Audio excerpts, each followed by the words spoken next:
What up, world? Welcome to another episode of the BrandonJaneauShow. As you know, I am Brandon Janeau, and like always on all podcast platforms everywhere. I am so sorry I am moving this around. I'm trying to get this right. Usually have it right, but yeah. Yeah. But I hope you guys enjoyed this episode. I am Brandon Janeau. All podcast platforms, Brandon Janeau Show, man. Social media platforms, Instagram and Threads, Brandon Janeau.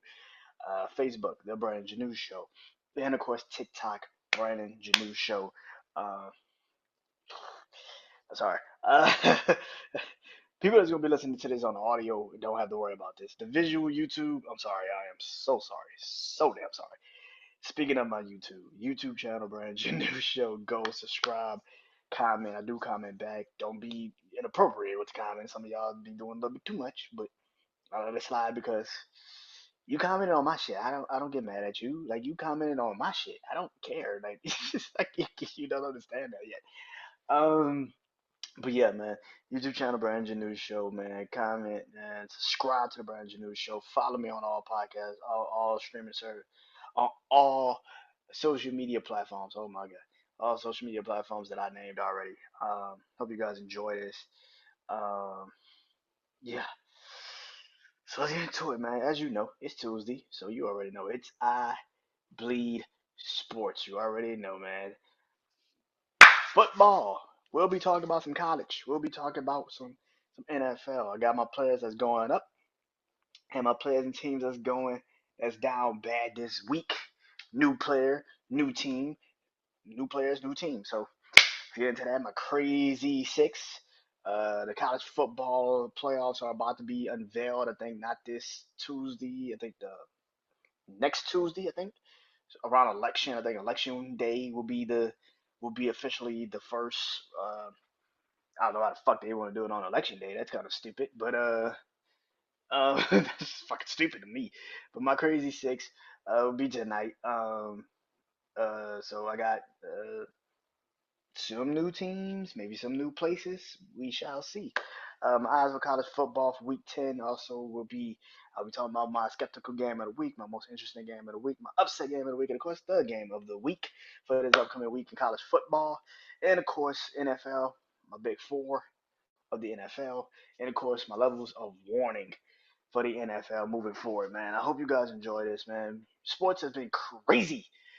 Like yesterday, we had literally hockey, baseball, football, and basketball all take place yesterday.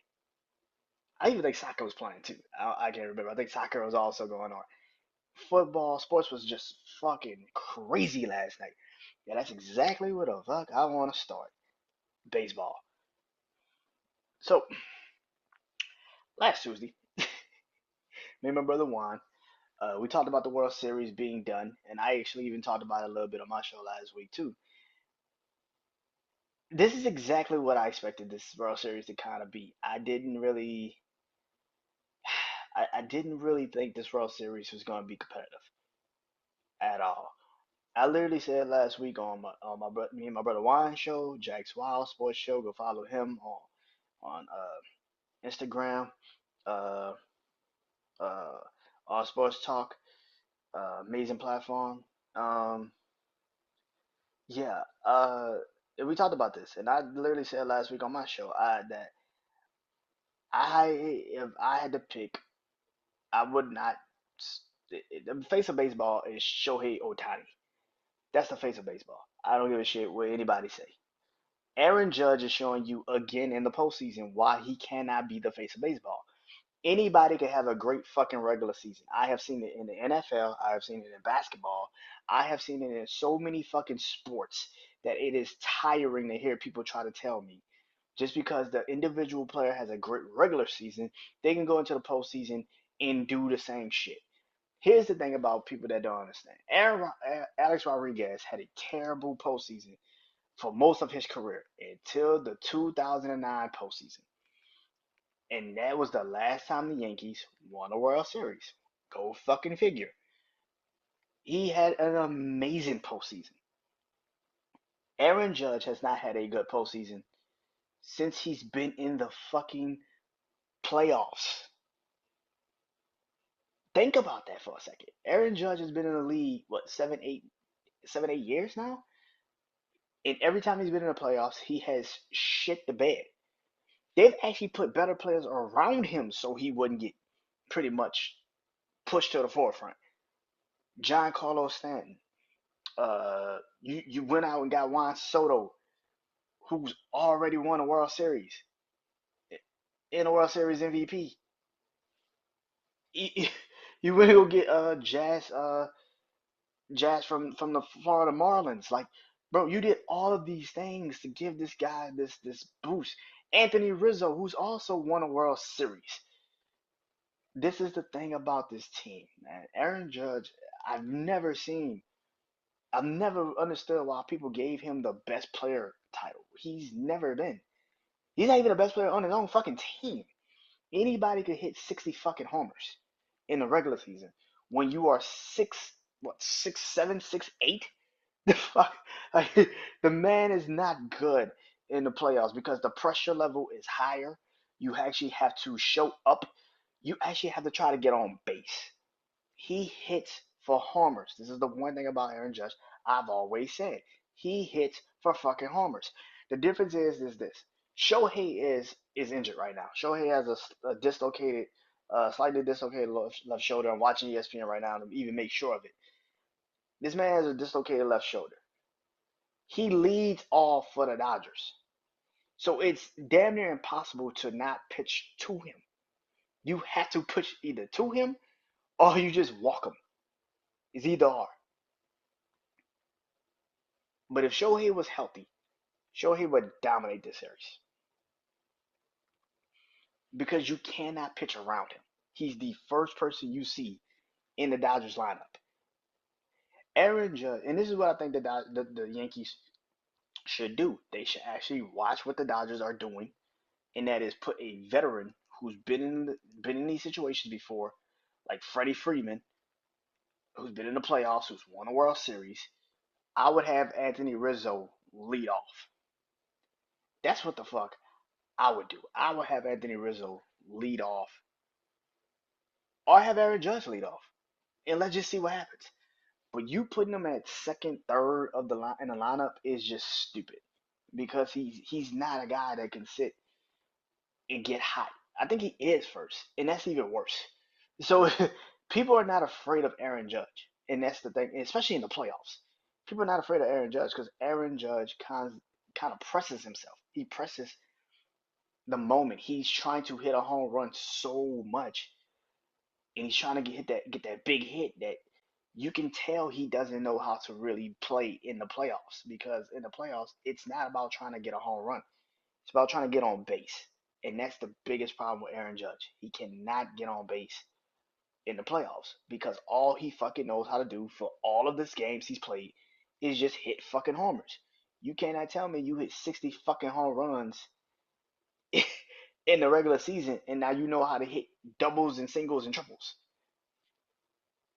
That's not his MO. That's never been his fucking MO. And that's the thing.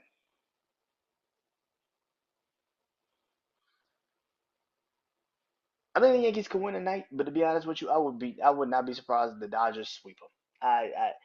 There is nothing the Yankees can physically do. Like I've been saying, the Yankees and the Dodgers are literally the same team. The difference is the Dodgers have better players in the senses of trying to get on base than the Yankees do. The Yankees only know how to hit for homers. Same thing with the Dodgers, but the Dodgers are actually more of a single. We can hit for trying to just get on base. We got players that can just hit to try to get on base, and that's where the fuck the Yankees are completely and utterly failing because they have nobody that just wants to get on base. They want to hit the big run, and when you're pressing like that, especially in the World Series, when you start to press like that, and I can definitely see tonight if the Dodgers have a 3-0 lead early, because that's really what the damage has been. They've been getting them early in these games. Game one was one thing, but game two, the Dodgers got them early. Game three, the Dodgers got them early. The one thing that the Yankees cannot afford is to go down early because then you're now pressing, and now it's even worse because now you know if we lose this game, The series is over. We're not going back to LA. It's over. And not on top of that, they're celebrating on our field. If the Dodgers go up early in this game, they're going to probably win it. And that is the thing because now the Yankees will be pressing the rest of the game. This is the thing about being the team at the bottom of the of the inning because a team like the Yankees who already just tries to hit for homers really start to now press.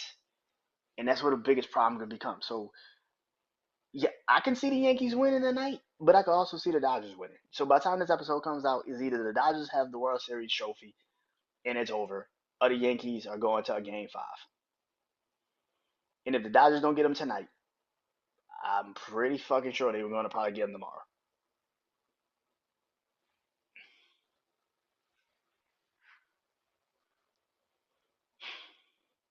Basketball.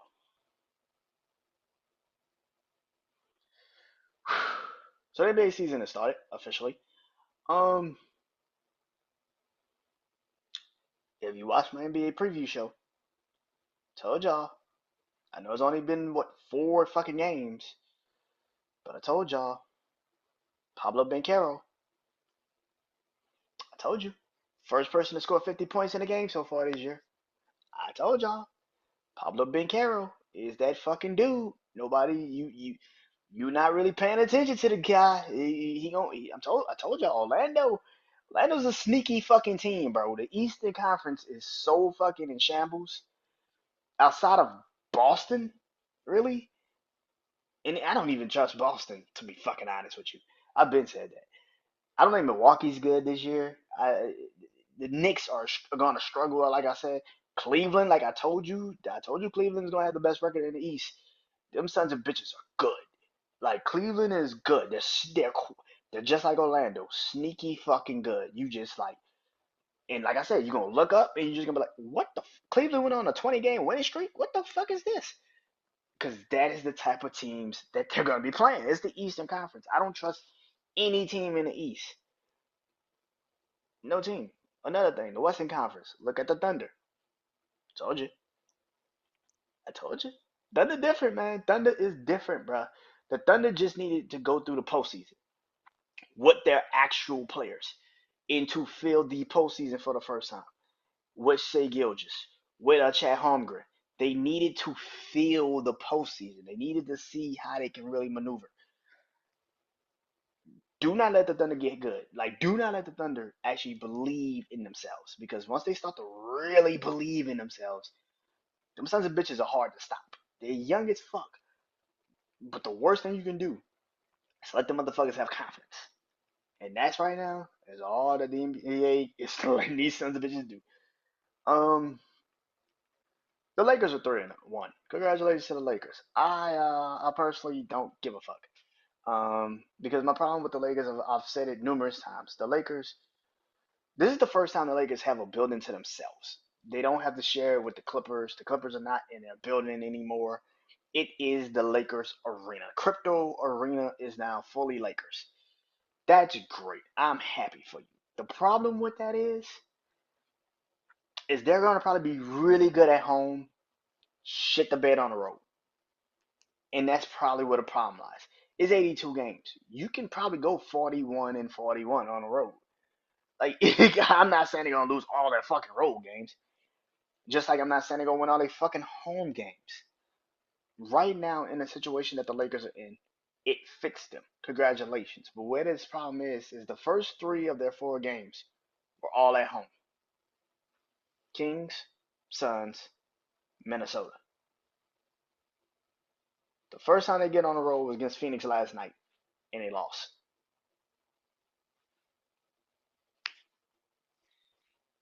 We all know this, man. It's a difference once you start to play on the fucking road. It's different. It's different. I think as good as the Lakers have looked in the first 3 games at home, I'm waiting for the shoe to drop. JJ Redick's already screaming at LeBron. It might have been taken out of context. He did say shoot the fucking ball last night, so that tells you a lot about how he feels about the Lakers sometimes. But this is the thing about the Lakers. They're very fucking top heavy. LeBron and Anthony Davis. Outside of them two, what are the Lakers? And that's where the problem lies. And listen, Anthony Davis is having a hell of a start to his season. Can he stay healthy? Can he stay healthy? Because that's really what the situation will be. Is can he stay healthy? And I don't know if he can.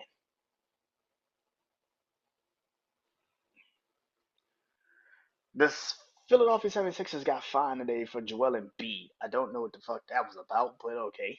Um, they did say Joel was injured, and some people are saying that he really wasn't.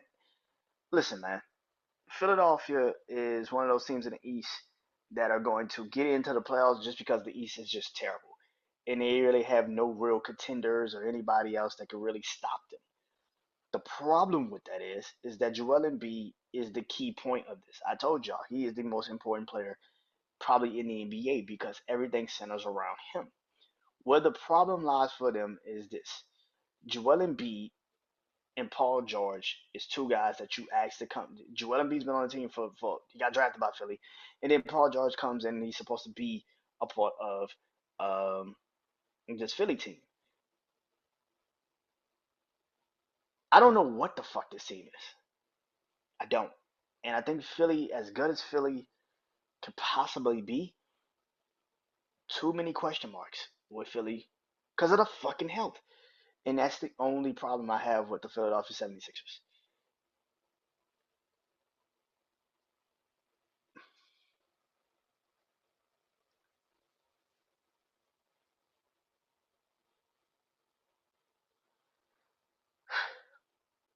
Yeah. NBA is back though. NBA is back. I think it's only been like what, 4 or 5 games so far this season. It's not that many. I think it's like it's fully in its first full week now of the NBA. Last week was the first time it was officially back. Last week, last Tuesday to be exact, was the first official week of the NBA season. So we are officially now a week into the NBA season. I don't know what this is gonna be. And again, it's early as fuck. It's only 4 games. A lot of my predictions that I made in my show when I did it can definitely not come to truth. But most of the predictions I also made is because I'm looking at this shit and I actually paid attention to this shit and I actually know this is going to be some hard shit to do, man. I don't know if Boston can repeat. I don't think they will because I don't think Boston's that fucking good. Yeah, you could win 4 games against the Bucks and all these other teams. Great. I'm so happy for you. What happens when the season really gets going? 20 games in, 30, 40. What's it going to be then? And that's the thing.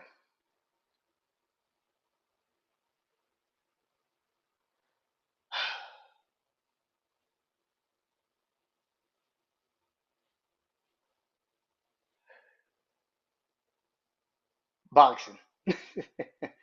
Boxing, boxing. Jake Paul and Mike Tyson are supposed to be fighting soon. Um,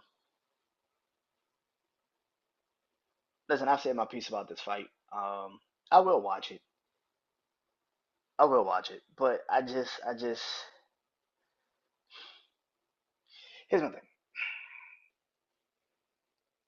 Jake Paul's in a lose-lose situation, and I'll tell you why I say that. Because if Jake Paul beats Mike Tyson, the first thing people will tell him is, "You didn't beat Iron Mike Tyson. You beat a man that's 30 years older than you, who's been out of the ring for damn near a decade, for what, 20 fucking years, damn near, and you think you won because you beat literally a man that hasn't been in his prime since the 90s. The name carried more weight than the actual fighter himself. And that's the fucking problem. So even if he wins this fight against Mike Tyson, nobody's gonna give him credit for it. Now the fanboys will because that's all they fucking know how to do because they just like the person. And they think that he's an underdog. He's not a fucking underdog. Jake Paul is richer than me and your ass put together. Bitch ain't an underdog. What the fuck? Underdog mean, nigga, You come from the fucking like from the slums, nigga. Like you have no chance. Like even if Jake Paul beats Mike Tyson, he's never gonna get the credit. Cause I can tell you right now, real boxing fans will tell you, you didn't beat Mike Tyson, my nigga. You didn't beat Iron Mike. You didn't beat the 18, 19, 20, 21 year old Mike Tyson. You beat a 50, close to 60-year old man, bro. I'm supposed to give you credit for that shit? Fuck out of here. Now, if he loses, here's the problem with that. But if he loses to Mike Tyson, oh, he get all the credit. That's the biggest problem with this shit. See, it's a lose-lose situation for Jake Paul because if he loses to Mike Tyson, now you just lost to Mike Tyson. Like you lost to a nigga that is 30 years your senior. That he is this nigga hasn't been in his prime in like 20 fucking years. All the shit I said about if he wins is all the shit I would say about him if he loses. It's the same shit. And that's the fucking problem. That's the fucking problem. I don't know if Jake Paul is listen man, I've always said the only way Jake Paul wins this fight is if he the only way Jake Paul wins this fight is getting the fuck out the first 3, 4 rounds. That means he's actually got to be a boxer. He can't go in with the mindset of I'm gonna knock Mike Tyson out because that might not fucking work. Because I don't think you can beat Mike Tyson in the senses of like trying to. You can't match his aggressiveness with aggressiveness. That shit just is not gonna work. I don't give a shit if it's rigged or not. That shit just is not gonna work. You're not gonna bully Mike Tyson, and that's where the problem lies. So yeah, I think Jake Paul could actually win the fight. I know a lot of people think I'm fucking crazy for saying that, but I think Jake Paul could actually win the fucking fight. He's just got to get out the first 3 or 4 rounds because once you get out the first 3 or 4 rounds, because Mike Tyson's aggressiveness is wearing down. His intensity, his stamina, his energy is all wearing the fuck down, and that's when Jake Paul can take advantage of him. But you got to get out the first 3 to 4 rounds because the moment you do not, and you try to match his aggressiveness, he coming for you, and that's where the fuck you could get killed.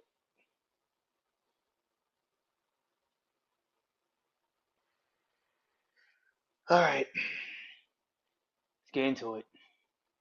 It's college football. Week 9 was just as nuts as every fucking week since then. It's fucking nuts. It is week 10 this time around. Like I've been saying, man. My players and teams that are up going up, and my players and teams that are down bad. Let's get into it, man.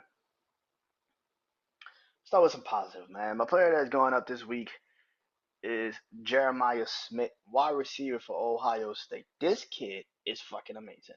I know we talk about Ryan Williams, um, Ryan Williams from Alabama and how great he was because of that Georgia game.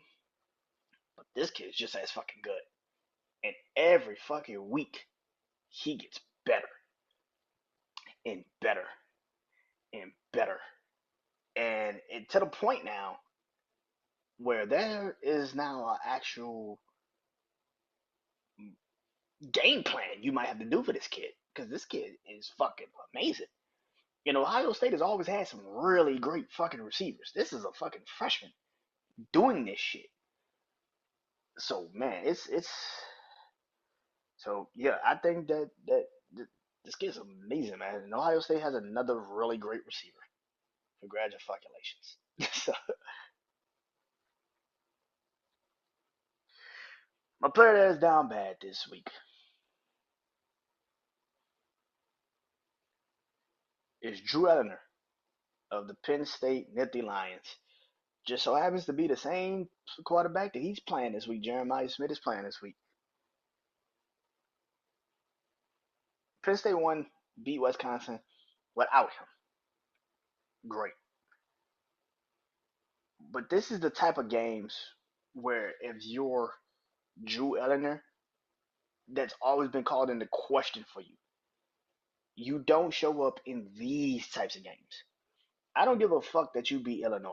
I don't give a fuck that you beat Wisconsin. I don't give a fuck about any of those games you played previously. This is the game you're supposed to show the fuck up in. And if you do not, then all of the shit that I've always said about Penn State will come to fruition, which is this.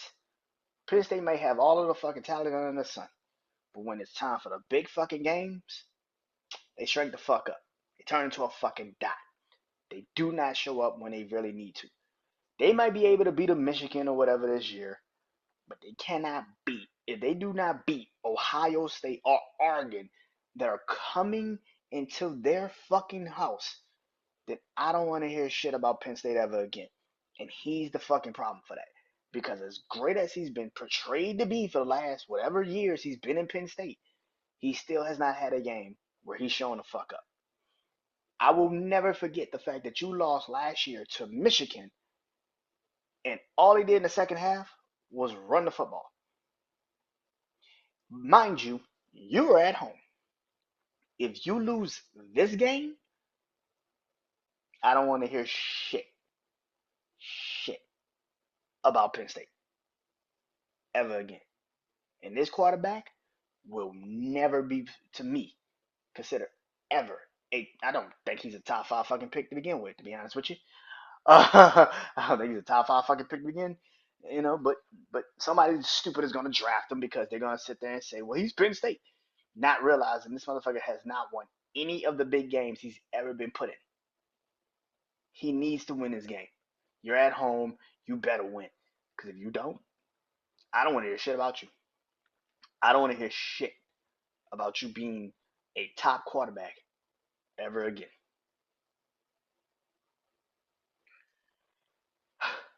Let's keep it negative. Why not? Fuck it. Team that's down bad this week is LSU. I'm gonna just get right to the point. LSU. I have said for weeks on my podcast that I do for LSU, bleed purple and gold. Thank God they are not playing this Saturday. Now next Saturday is a whole nother conversation because I gotta go to next Saturday I got a concert I'm going to. So I will have to figure out how I'm gonna do the LSU Alabama game. I'll figure that shit out when that day comes. But LSU losing to Texas A&M. The way we lost to Texas A&M is still in my fucking mind. Is embedded in my mind because we could have easily won that game if we just were more consistent with the fucking running game. The fact of the matter is what I've been saying on that podcast and what I've been saying even when I've done it on here. LSU is a one-trick pony on offense. Nothing more, nothing less. Throw the ball. Even when we're 3rd and 2 and shit, throw the football. But with an offensive line that's on the road and they have struggled repeatedly on the motherfucking road. They have struggled repeatedly on the motherfucking road. And you know they have struggled on the offensive line on the motherfucking road. Why not run the football? I do not know. It's the dumbest shit on the planet. Your quarterback should not be throwing the ball 50 fucking times in a football game. I don't give a shit if it's in the NFL or fucking college. You should not have a quarterback throwing the ball 50 fucking times in a football game. That is fucking crazy. The fact that you cannot even try to run the ball. The fact that these motherfuckers had had 100 yards.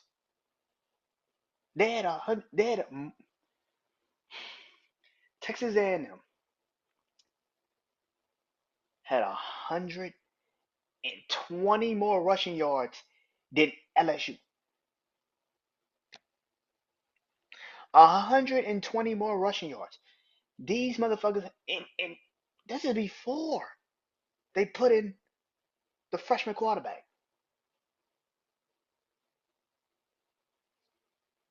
The fuck are you doing?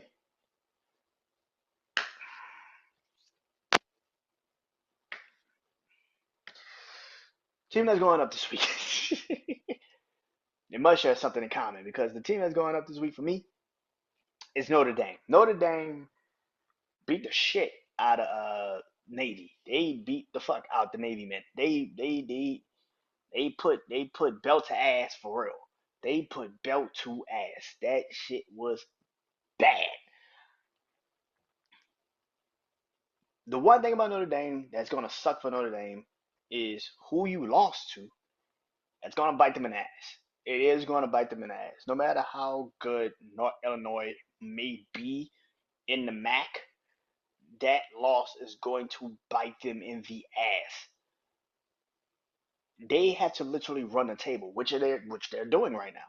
But the problem with Notre Dame is one, that loss plays a lot into why you may be on the outside looking in. And two, you don't have a conference.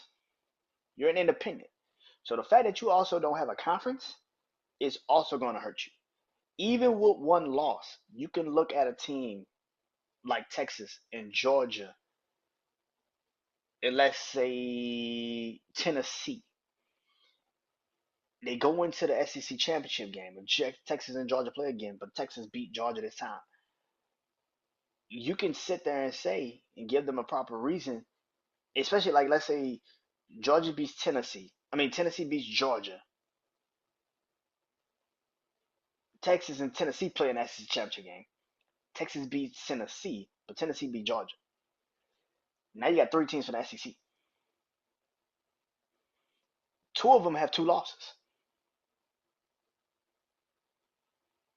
You leaving them out?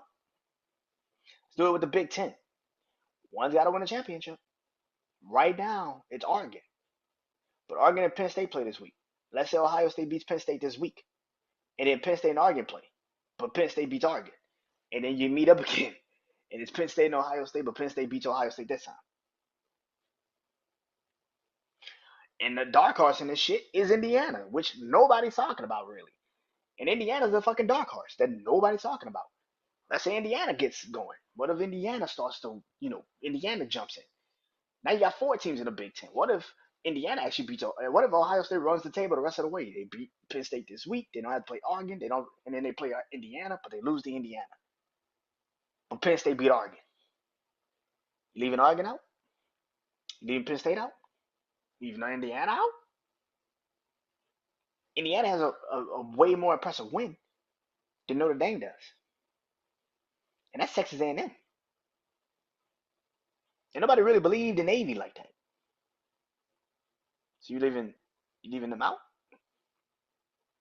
That's three teams for the Big Ten right there. So three teams from the SEC, three teams for the Big Ten. Whoever the fuck comes out the Big 12. And now, the way it's stacking up is that Iowa State and BYU might both be undefeated when they play in the Big 12 championship game. So now, what you gonna leave one of them out? That'd be stupid if you do.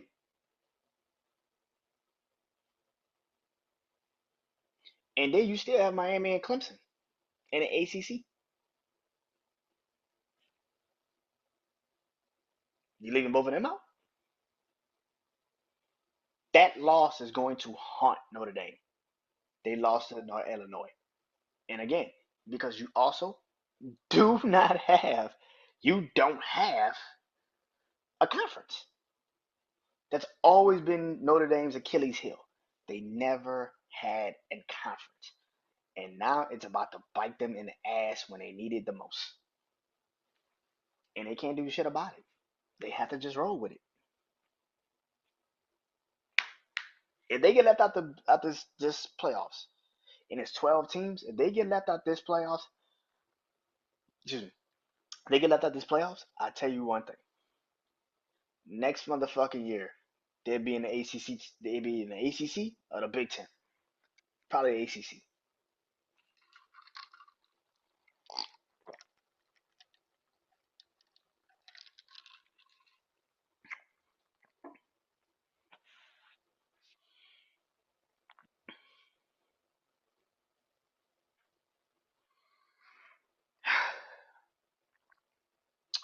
My crazy six.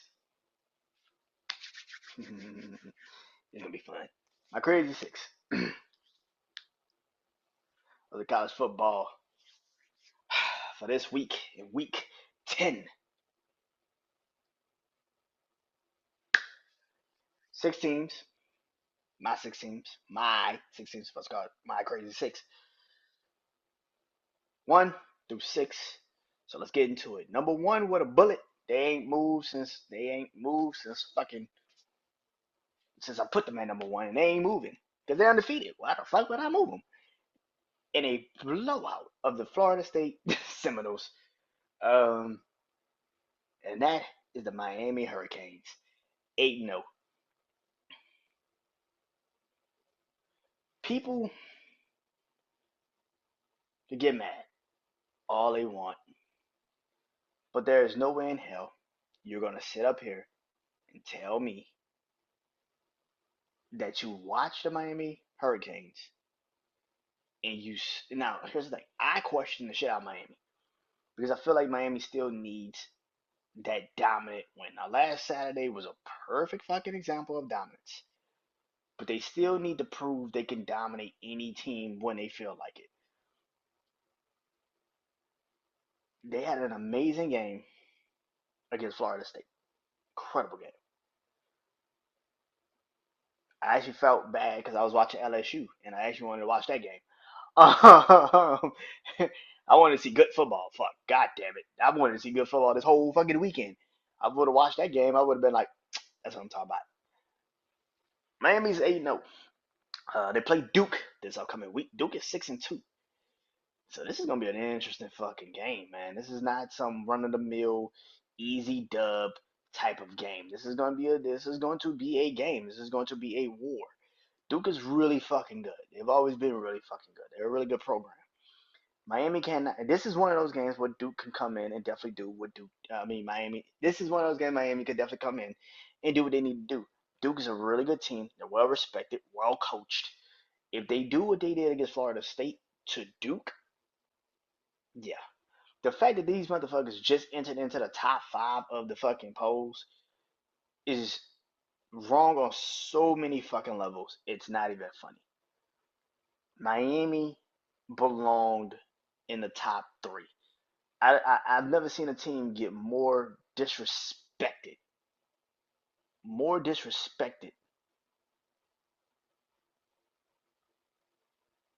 and they're undefeated. Now people will sit there and say, "Well, Florida State got disrespected last year." Nah, not like this. Florida State was a shell of themselves, especially after they lost Jordan Travis. They were a shell of themselves.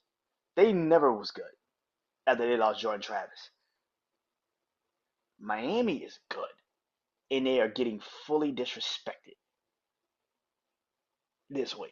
That's ridiculous. The fact that they just entered into the top five is fucking nuts. The fact that you are behind Georgia, who lost to Alabama, who ain't fucking good at all this year, is fucking beyond me. I don't understand that. Don't fucking understand it. If this was Clemson, they'd be number fucking one with a bullet. Are you fucking kidding me? Fuck out of here, man. Number two is the Oregon Ducks. Dominance, ladies and gentlemen, is what we call that. But like I've been said about Oregon, something awful with them. Listen, yes, they beat Illinois, yes, but you got to also put into perspective. A lot of their games, a lot of their big games, have been at home. Illinois, Ohio State. They haven't really been on the road. Well, this week they go to Michigan. Now, I'm not saying Michigan is great or they are dominant. Michigan still has a defense. They have a defense. They might not be able to score, but they got a fucking defense. And then they still got a game against Penn State and Penn State.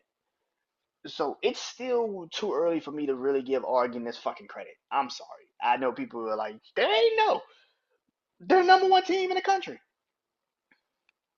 Something about Oregon, man. I don't trust them. I don't trust fucking Oregon for shit. I'm sorry. I just don't fucking trust them. I've seen Oregon enough in my lifetime to know, especially these type of Oregon Ducks. Bo Nix last year, um, Marcus Mariota a couple years ago when he was the man in Oregon, won the Heisman and all that shit. It's something about fucking Oregon. I don't know what it is. I trust that they're good. I trust that they are going to be great. But the moment they actually play a team that they can't really outscore and they actually have to be in a real game, they fucking struggle. And that's the thing. So Yeah, this week is gonna be interesting. I don't think they lose in a big house by no stretch of the imagination, but at the same time, Michigan is 1-1 so far against you know the top poll teams, top 25 polls. So they lost to Texas, but beat USC when USC was in the top 25. So we shall see. We shall see. By the way, both are also in the big house. We shall see how this week is going to go. I don't think Oregon's going to lose, but I do think Michigan can give them a game, and that's where the conversation really lies. Number 3, Penn State. They're 7-0. They host Ohio State this week. Like I have said about Ohio State, Oregon, and Penn State, they feel like they're going to beat each other. Just like Alabama beat Georgia, just like Georgia beat Texas, just like Texas probably beats Alabama. They're going to beat each other. That is the thing. I think Penn State being 7-0, I think Penn State being 7-0 is whatever.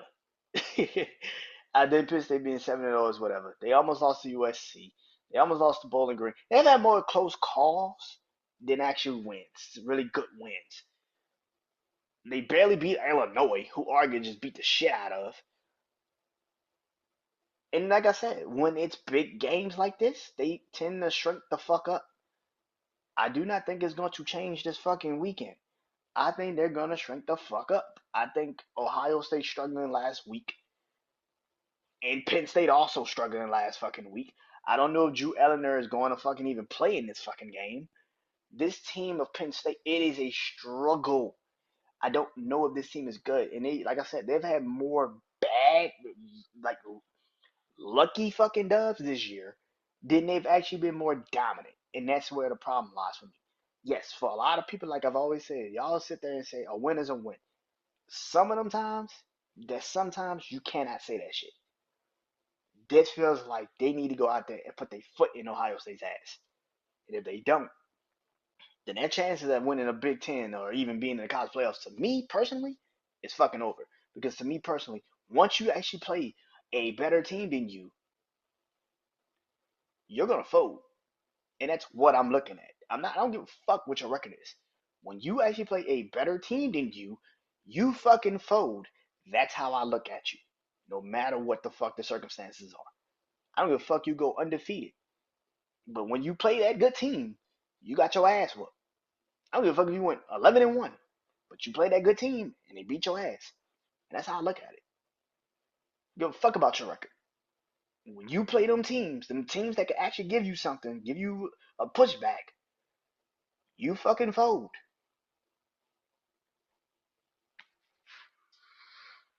You're supposed to be this game changing, championship winning caliber team. And then you play the teams that actually are the game changing caliber game winning championship teams and you get your ass whooped. That's all the fuck I know, and that's all the fuck I look at. I don't give a fuck what people say on social media. Number 4, Indiana. Out of all of the teams in the Big Ten, I actually think Indiana's actually the best one. Crazy as that shit sounds, I think Indiana's the best one. Because I feel like Indiana is the team that nobody talks about, but it's the team that's gonna bust your ass if you play them.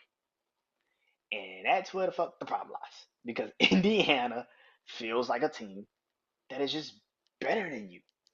They feel like a good fucking team. They feel like a team that has structure, that knows exactly what they need to do. Indiana feels like the best team in the Big Ten to me. Now, granted, they do have a game coming up against Ohio State and Ohio State. But if they can stay undefeated, confidence is a motherfucker. And if you go in there against Ohio State and you see them sometimes have games where Ohio State kind of could get pushed a little bit, you can beat them. And that's all that matters. As long as you can beat them, as long as you believe you can beat them, you can beat them. To me, Indiana's the best team in the Big Ten. I truly feel that way. Not this, no diss to Penn State and Michigan, and Penn State, Oregon, Ohio State. I think Indiana's the best team because I feel like they're the most balanced team out of all of them. Penn State's offense is always shaky to me. Oregon's defense is always shaky to me. Ohio State can make big plays, but sometimes they kind of they need them big plays a little bit too fucking much for my liking. Indiana feels like a team that can just play you however they need to play you, and that's a scary fucking team. Indiana is at Michigan State this week. It's gonna be an interesting game.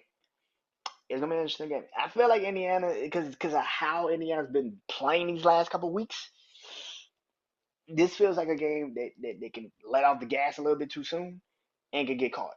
But I think Indiana, like I said, is the most well balanced team, and I think they play like that. I think that's why they're gonna win. Number 5, Clemson. They were on the bye last week, so I couldn't really talk about them. But this week they're back. They play Louisville. Um, Louisville's a good team too. Louisville's a really good fucking team. Louisville's one of those teams again, like Louisville's one of those teams that's a sneaky team in the ACC where you know the best thing for Clemson is that it's in Clemson.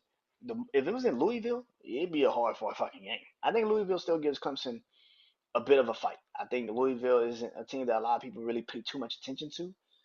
So I think if Clemson takes their foot off the gas at any point, they can get caught. If you don't believe me, go watch the Miami game against Louisville a couple weeks ago. That game was fucking tight. So yeah. And my number 16 is Tennessee, who's also 6-1, and they welcome Kentucky into Tennessee. Tennessee's a really good fucking team. Really fucking good. Where Tennessee, I feel like the beauty of Tennessee is kind of like Indiana, where they're very quiet. You know they're good. You know what they can do when they get in the football field. You know what they can do when they play good teams. But because you're so predicated on the three teams that we always talk about, Texas, Georgia, Alabama, you don't really talk about Tennessee. And the loss that Tennessee also had is probably the most what the fuck loss because it's like, why did you lose to Arkansas? But I've been telling y'all, Arkansas is a pretty good fucking team. Arkansas is not bad.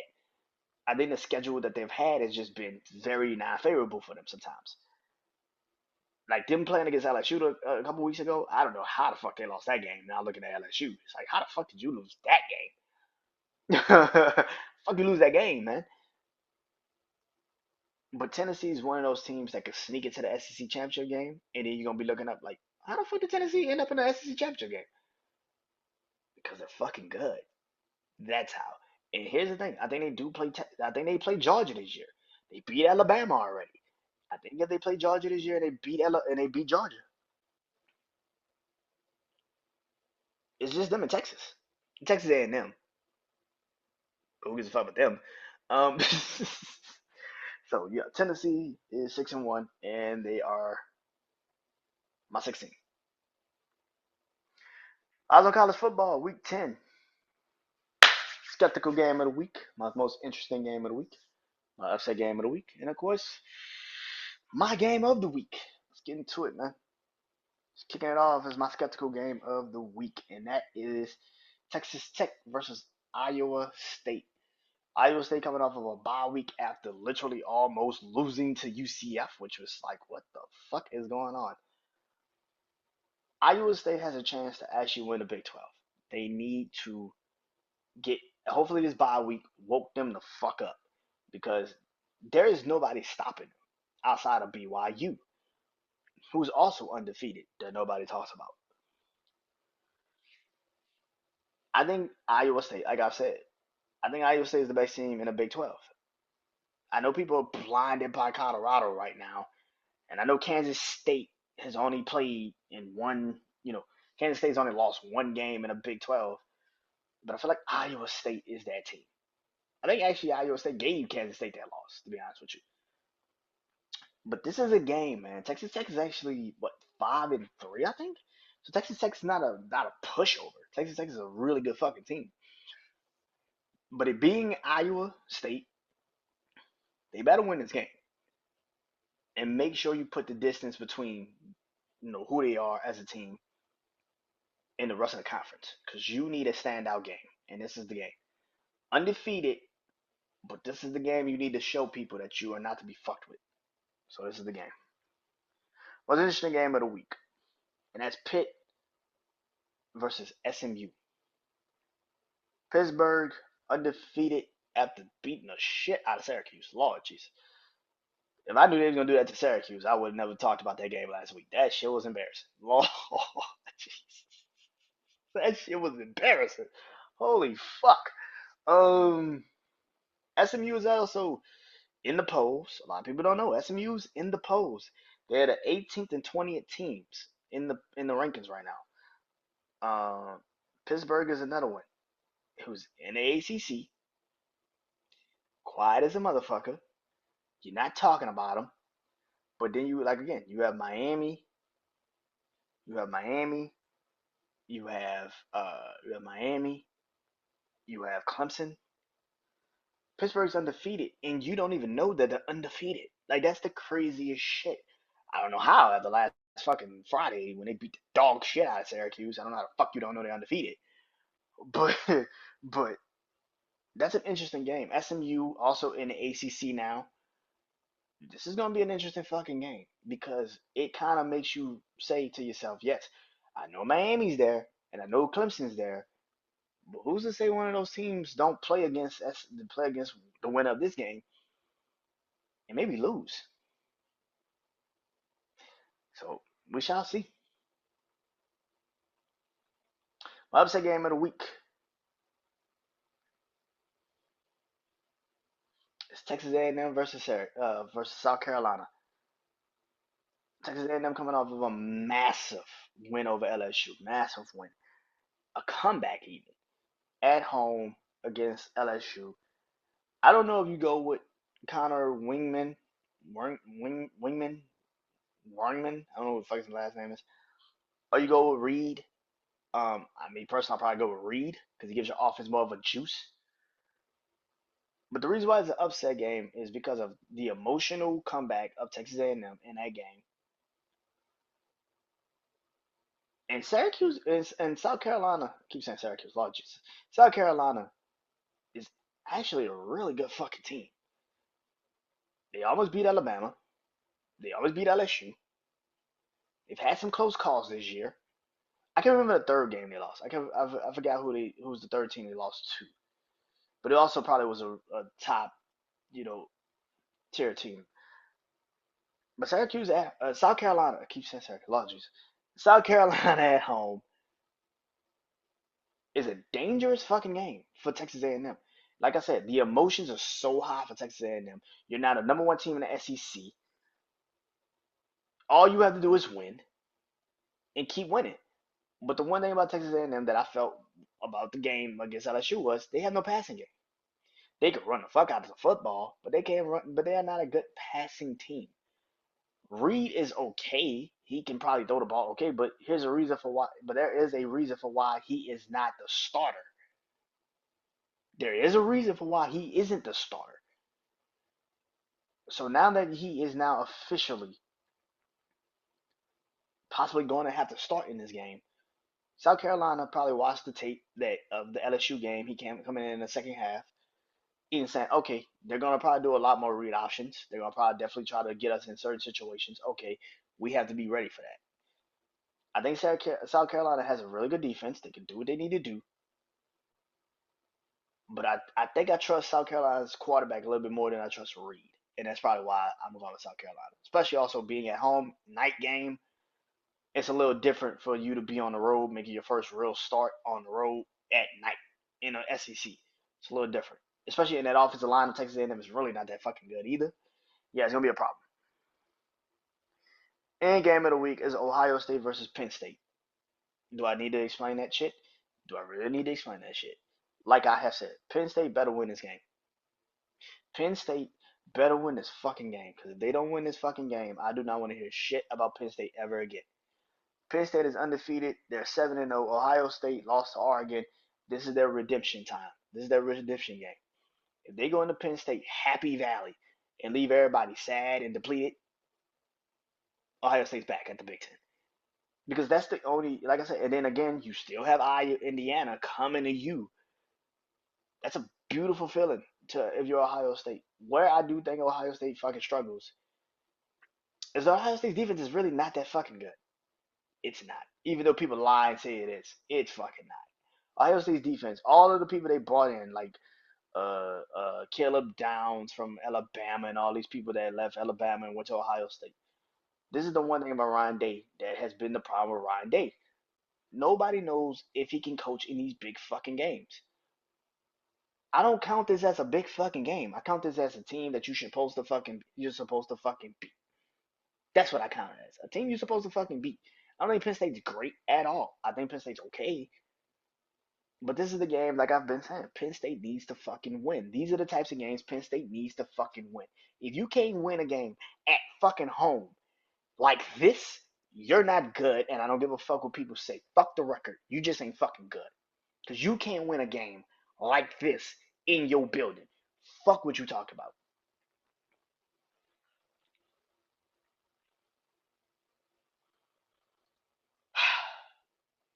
NFL.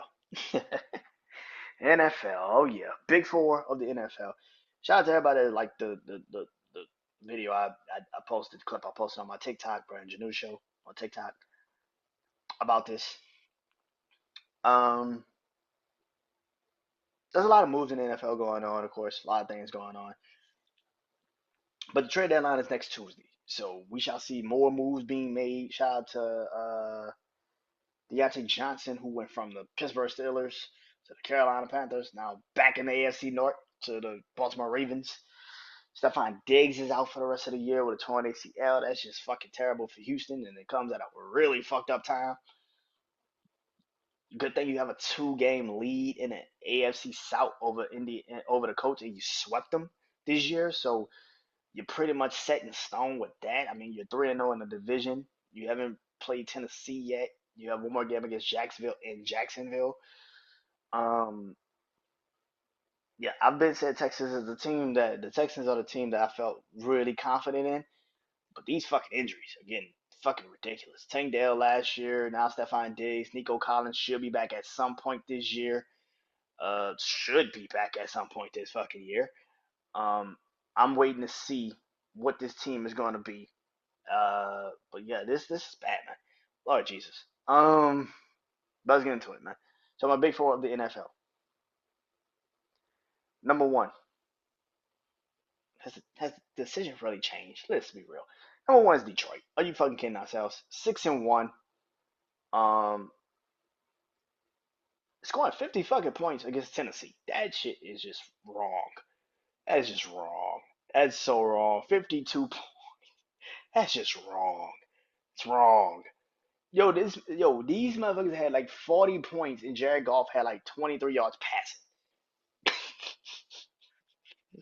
Yo, you know how bad that shit sounds? Jared Goff had like 23 yards passing. He had like 2 touchdowns with like 23 yards passing before we can even blink. It was, oh my god, that shit was bad, man. It was bad, man. To sit here and say Tennessee sucks is an understatement. Like, it's just, to sit here and say Tennessee suck is an understatement. Holy shit, that shit was bad. That shit was really, really, really, really bad. But Detroit 6-1, 52-13 was the win against Tennessee.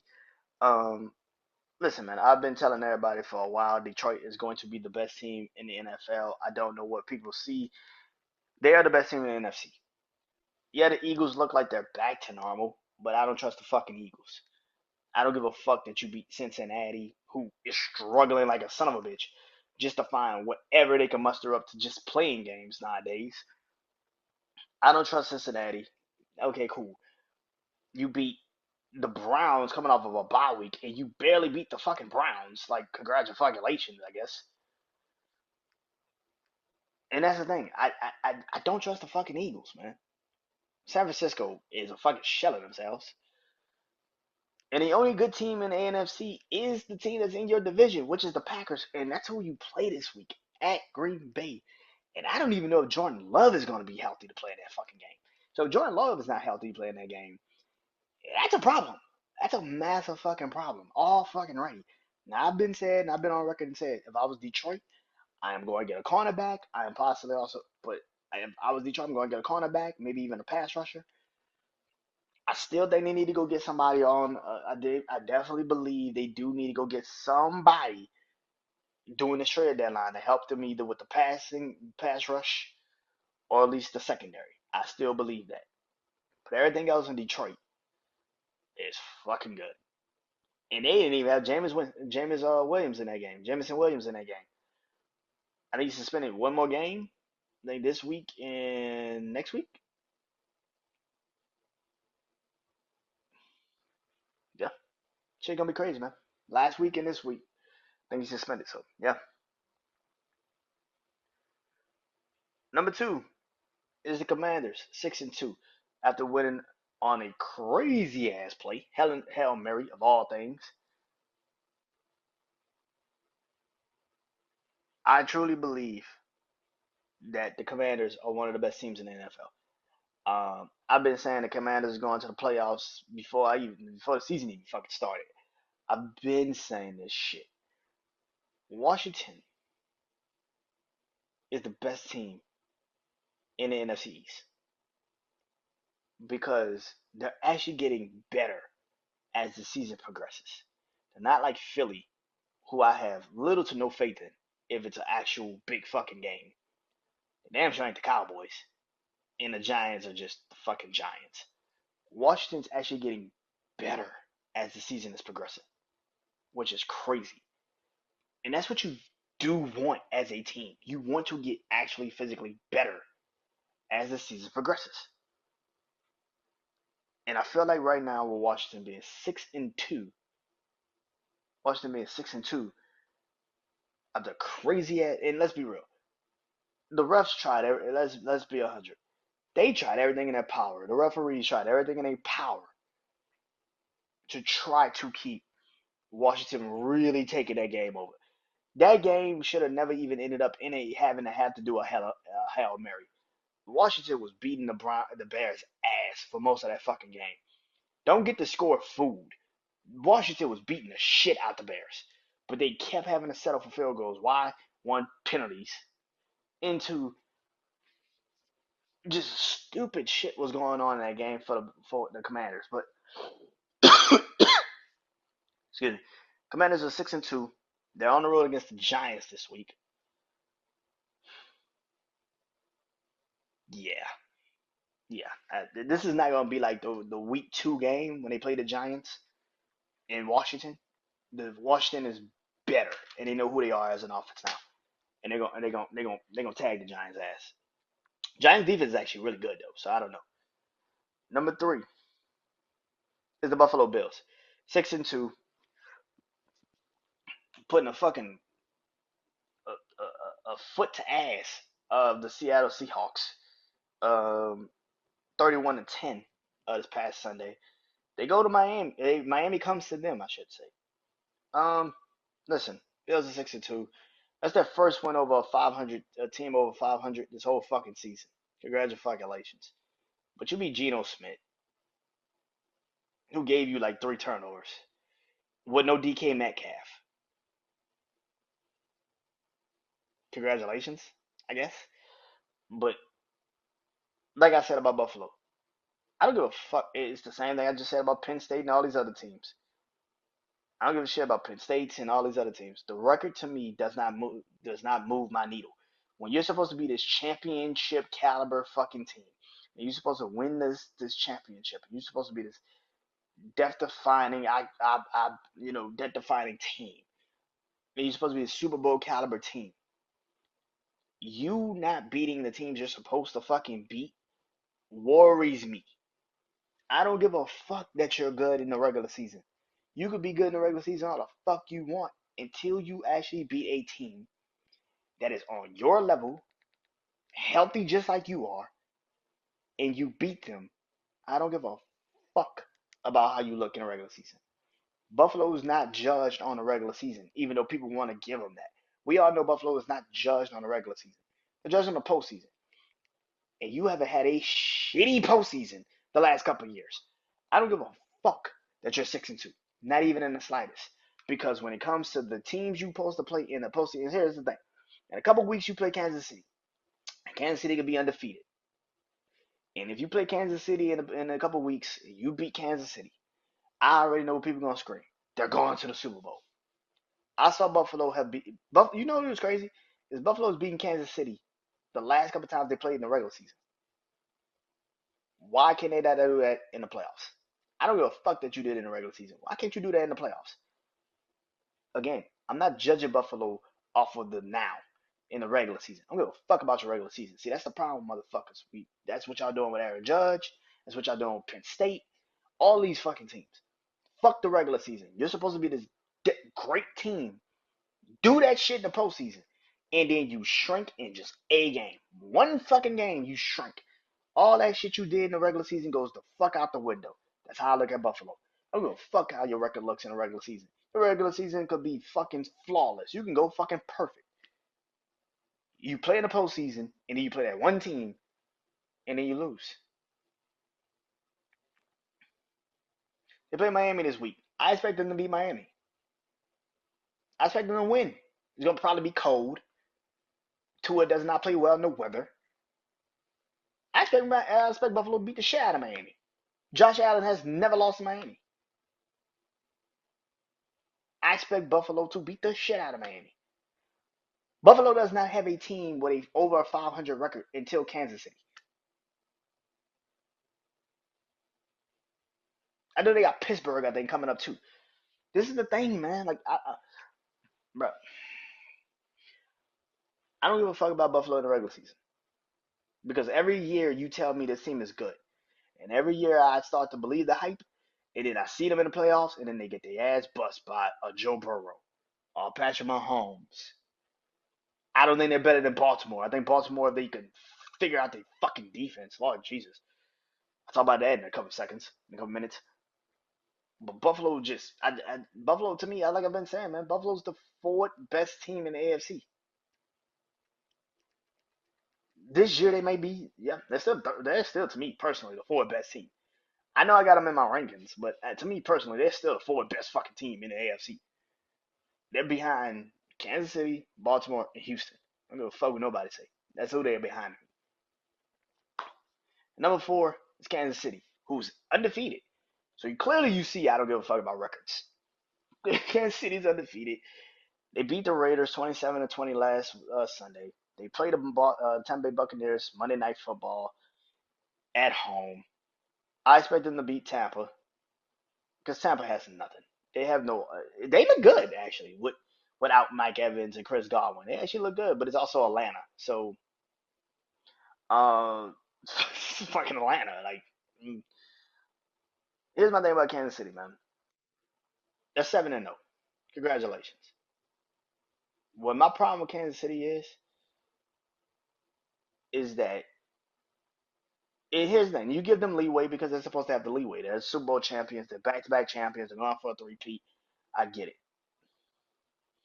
Well, my problem with Kansas City is, and yes, they're adding new pieces. They just got DeAndre Hopkins. They got uh, Josh Uche from the Patriots. This is awesome. I'm so happy for Kansas City. Here's where the problem lies for Kansas City. Does DeAndre Hopkins fix the offensive line? No? Okay. You get a new pass rusher. That's great. I'm happy for you. What does he really do for your team outside of being a pass rusher? You didn't have problems with the defense. The defense was never the problem. Kansas City may run the table. They might run the table. I'm not gonna sit up here and act like they're not. They can easily run the table. I do think that Denver game is gonna be fucking interesting. That Denver game, Denver always gives Kansas City trouble. That Denver game is gonna be fucking interesting. But I won't be surprised if they run the table either. But that now adds more pressure to a team that already has pressure. And I don't know if they're willing to willing to go through that bullshit just to be undefeated. They're 7-0. They're gonna probably be 8-0, and that's cool. My problem with Kansas City. My problem with Kansas City is that as good as Kansas City is, as good as Kansas City is, they feel like a team that just bite their time in playoff games. Like they in games, they just feel like they just gotta just weather the bullshit. What happens when they actually do have to play against a team that's good? What happens when they play Baltimore again? If they have to play Houston, what happens? That's my problem with Kansas City. Those are warning for the NFL. Oh yeah, yellow is caution, orange is panic time, and red is DOA. This is gonna be fun. Let's get into it. Yellow caution, and that's the Baltimore Ravens, 5-3. That's the Baltimore Ravens, 5-3. Um, Listen, I love Baltimore very much. I think Baltimore is still going to probably win the AFC North. I love Pittsburgh. Pittsburgh is very shaky to me. I think Russell Wilson. Uh, the one thing about Russell Wilson that a lot of people don't want to talk about from last night was he couldn't get the fuck out the pocket, bro. Like he is going to take unnecessary sacks, and I don't know why. Like he's going to take very unnecessary sacks. But that's the one thing about Justin Fields. As much as people's now sitting up there saying, "Well, look at the passing game." We all know the playoffs. It just takes one big throw, and that to me is always what Justin Fields is. He's always one big play away. I think Baltimore can still win the division, and I think they will. Um, but one thing about Baltimore that I've said is that secondary is fucking garbage. Oh my! I've never in my life.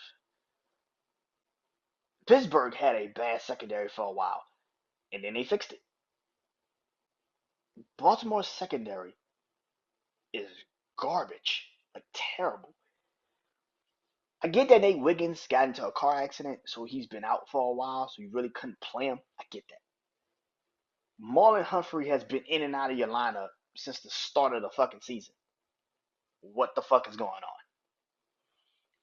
I don't really know y'all safeties, like talking about it. What the fuck is Baltimore? Baltimore's defense has completely and utterly went backwards. Excuse me. Unlike last year, when this defense was fucking rolling. By this time last year, this defense had already had like 2, 3 games where they just absolutely fucking smothered fucking teams. Detroit, Seattle, Miami. They made a great offense. They went to Baltimore and got their ass beat like a drum. There's none of that, and also losing Patrick Queen doing the free agency to Pittsburgh of all places didn't fucking help. But this secondary of Baltimore is fucking terrible. I get that you just traded and got a receiver, which you kind of needed, which I've been said you needed another motherfucking receiver. But where I feel like Baltimore needs a secondary. They need consistency in that secondary, and they have none of it. They have none of it. Baltimore has none of it. They don't have consistency in the secondary, and that's where the problem lies. I think Baltimore's as good as a son of a bitch. I think Baltimore's a really good team. But where Baltimore is going to get fucked up is when you play teams like Kansas City, when Patrick Mahomes is just running around trying to make a play, nothing's going on. He just throws the fucking football. That's the problem. You play against a team, let's say, like Houston, who gives CJ Stroud enough time to get out the pocket and look around and get his shit going. That's where the problem lies. Baltimore's secondary is the problem on the team. If they can fix that, they might be good. But this is the one thing I've been saying about Baltimore. They definitely needed a receiver. I will never lie to anybody and say that they don't need a fucking receiver because they definitely needed another receiver. But that's where the problem lies for Baltimore. And we shall see how that's going to look. Orange, panic time. That's the Colts. 4-4. The reason why I had the Colts on panic time is because of pretty much literally the quarterback situation. And that got fixed today. Anthony Richardson is no longer the starting quarterback. Now, I have my own feels about the man, him tapping out of the game in the third quarter. Um, to a lot of people was just wild and they couldn't believe that's what he did. Again, these are these new generation kids. Stop thinking that these new generation kids don't move or think like new generation fucking kids. Anthony Richardson, I saw a tweet today where somebody was like, Anthony Richardson had 10 games as a starter. Daniel Jones is about to start in his 71st game. But that's the thing about us, man. Bryce Young had to go sit on a bench because you just couldn't handle Bryce Young not being the starting quarterback. Anthony Richardson is now, again, like I said, I don't like to make shit about race. It's just because, but it is a little wild that when you do see the talent of these young black kids, these young black quarterbacks, and they don't perform like they need to for them to like them, they immediately sit there and say, "All right, well, fuck it, then we're done." But Daniel Jones has sucked for like for damn near 4 to 5 years and still and got a fucking contract extension. This team is not going anywhere with this fucking dude, and we know they're not going any fucking where with this fucking dude. But yet you still sit there and give Daniel Jones the praise. There's been plenty of quarterbacks that have shit the fucking bed that are not black, but yet you give these motherfuckers time and all these moments. Anthony Richardson is a project. We all knew he was a fucking project. Nobody ever said Anthony Richardson wasn't going to be a fucking project. But where the Colts have fucked up is that they thought that the project could easily be fixed if you just put him in the game. You brought in Joe Flacco. Last year, you didn't really have, you had Gardner Minshew. Actually, go get a fucking veteran that actually wants to play. Like Andy Dalton had Andy, like Carolina has Andy Dalton, somebody that you know damn well is not the long term deal, but he's been in the league a long time. He's played in every situation you could have asked for. That's what the fuck you needed for Anthony Richardson. Joe Flacco is the perfect person, a former Super Bowl MVP.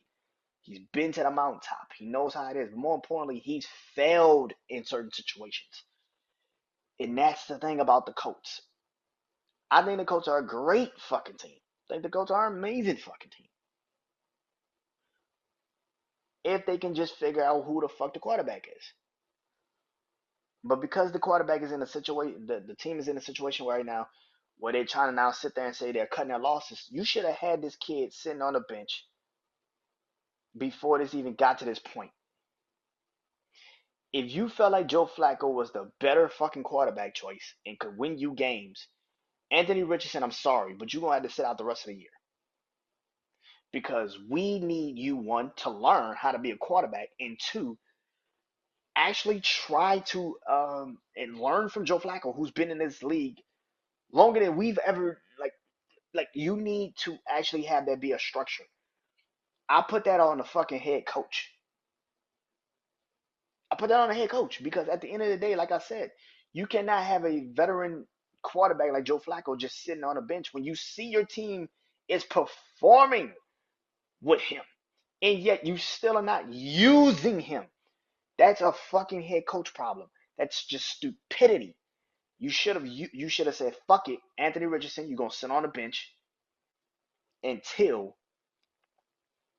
you know how to be a quarterback in the NFL. That's on the coach, that's on the organization. You knew he was a fucking project and you should have did something about it. My DOA, and that's red, is the Seattle Seahawks. Seattle's in the same fucking boat as the fucking Colts. The problem is Seattle doesn't have the only problem with Seattle is that Seattle has um no real plan in place. At least for Anthony Richardson, you could sit him on the bench and say, listen, learn from this quarterback. There is none of that in Seattle. The time for Geno Smith is over. I don't know if you go to Sam Howell and let Sam Howell be the quarterback. I have no clue. What I do know is that this Geno Smith shit ain't working. And at some point, Geno Smith, at some point, you're gonna have to sit there and officially admit to yourself that Geno Smith just isn't the guy. Seattle has all the potential in the world to be a really good team. They just have a really shitty quarterback situation. Like I said, at some point, you're still in the race for the NFC West. You can still win this shit. I will say this though: if you lose this weekend to the Rams, you have now lost to San Francisco, and you now lost to the Rams. And I think the Cardinals are better than you. What do you do now? At some point, you will have to sit there. If you see the coach moving, you have to pivot sometimes too. And I think Sam Howell should be the starting quarterback moving forward for the Seattle Seahawks. I'm not saying that you need to do anything crazy, but again, if I am Seattle, I'm drafting for the quarterback this year. I don't give a fuck what's out there. If a quarterback that I like is going to fall a little bit, because there's always somebody that kind of falls a little bit, or not, if I have to trade up and probably go get somebody, I'm doing it. But Seattle needs a quarterback, and they need one soon. Because I don't know how long you could waste DK Metcalf's career for nothing at all. And also, I don't know what the fuck is called in the offensive plays. Kenneth Walker is your best offensive weapon, and you choose not to use him. Why? I do not know. That game against Buffalo, I would have never used Geno Smith to throw the ball as much as I did. I know you were down. I get that. But Kenneth Walker is your best offensive weapon. Use him. And that's the end. That's I Believe Sports this week. I'll be back next week. Talk basketball, baseball, football, boxing, anything else under the sun that happens. I am Brandon Janeau. It's I Believe Sports. Peace.